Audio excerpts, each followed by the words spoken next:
G'day, this video is intended as a refresher for commercial dive specialists, just for our chainsaw operational procedures, just to keep people safe and aware.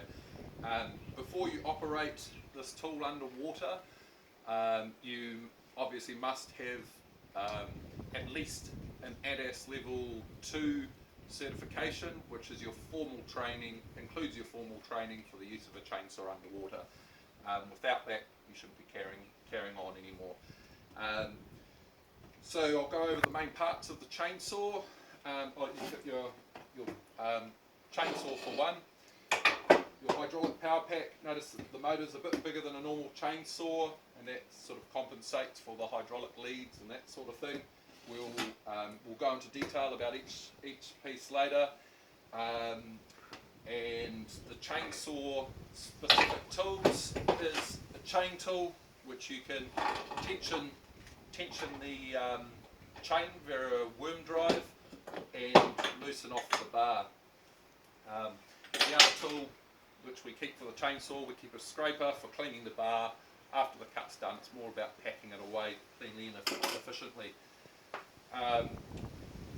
So PPE for the chainsaw, always wear chaps over the top of your diving suit, whatever it will be, wetsuit, hot water suit or dry suit, and always comms on a chainsaw. This is we usually cut in a 37, and gloves as well. I've left a little script here just to go over the gear. So the power pack needs to have its pre-start checks done. That's mainly making sure the engine's got oil in it, fueled up, hydraulic oil. It's been fired up. It's checked there's no fuel leaks and it appears good and ready to go. Same as the chainsaw, before anything's done underwater, it's all connected up via the hydraulic hoses. And just check that it's operational. Remember, when you're checking operation, that you're still wearing your surface PPE for a chainsaw, eye protection and gloves, steel toe boots, etc. Hydraulic chainsaw doesn't have any sound to it like a motorised chainsaw, so you don't need your hearing protection when you're on the saw.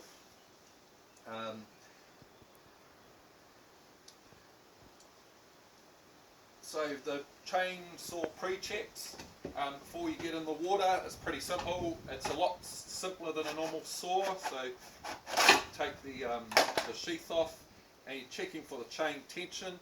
When you check the chain tension, you just want to check that they're just unable to come out of the slots or the groove. That's about as tight as you want the chain.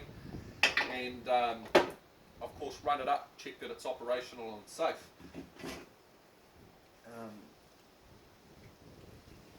Set up for a cut in the water. Once you're in the water with the chainsaw, the setup usually takes longer than the cut. You want to, especially if you're in zero visibility, you want to find your cut, find where you're going to cut, and check your surroundings.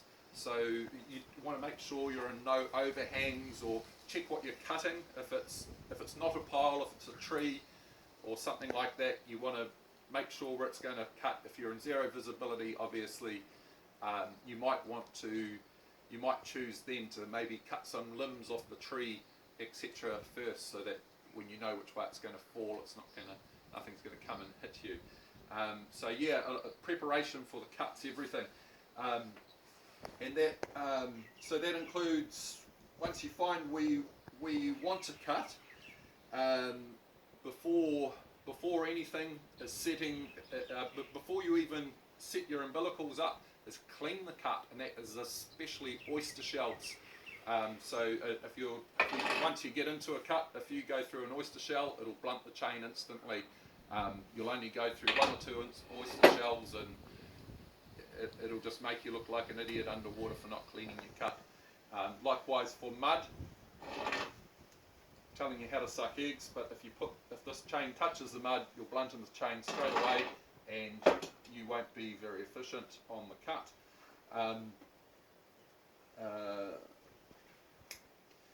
tidy your umbilicals before you cut. So you've got your tool hydraulic umbilical, and as the diver you'll have your own umbilical. So let's say we've found the cut here.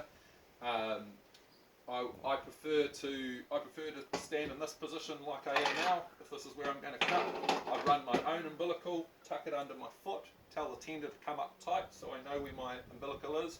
Likewise with the hydraulic umbilical, the last thing you want to do is be looking like a fool for cutting your own umbilical.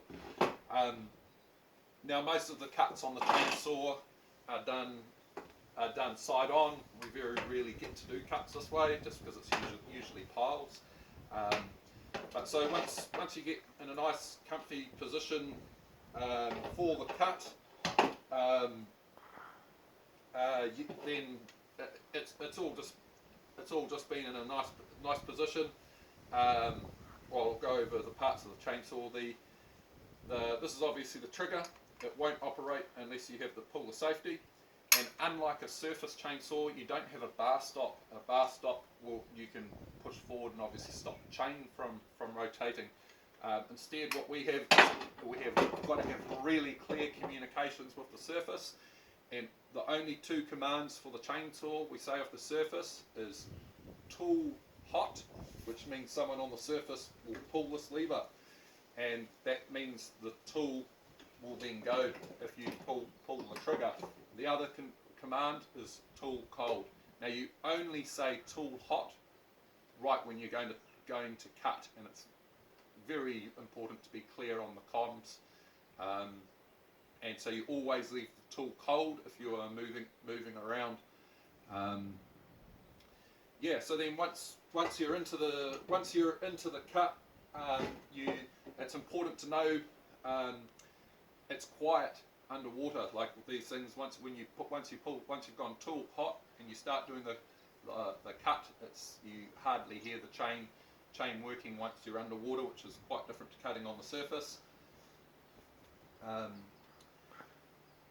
Now, for a safe cut, if you happen to have a crane on site and you're cutting a pile which is quite high, just sensible operation. Try and cut through like 90% of the pile. Leave the last bit for the crane to wobble and take over, and that way the diver can retreat from where you've done the cutting to a nice safe area, and let the crane snap the rest of the pile off and remove it from sight. Otherwise, scarf your cut and be sure to rig it so it falls in the right direction.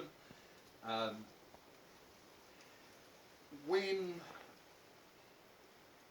packing away the saw, it's really important to give it a good fresh rinse. Make sure you use this tool to clear out the grooves, and even if this chain has been used, even if it appears and feels sharp, it goes into the blunt chain bin. So we have a sharps chain bin, which is every client always gets a sharp chain on there, which and then if it's done any cutting, it goes into this bin which has diesel in it. So be careful when you're opening it, and it's just so we tidy the chains up every cut, and the rest of the packing away of the chainsaw is described as per the dedicated chainsaw box inside the lid. Yeah, that's the chain. Yeah.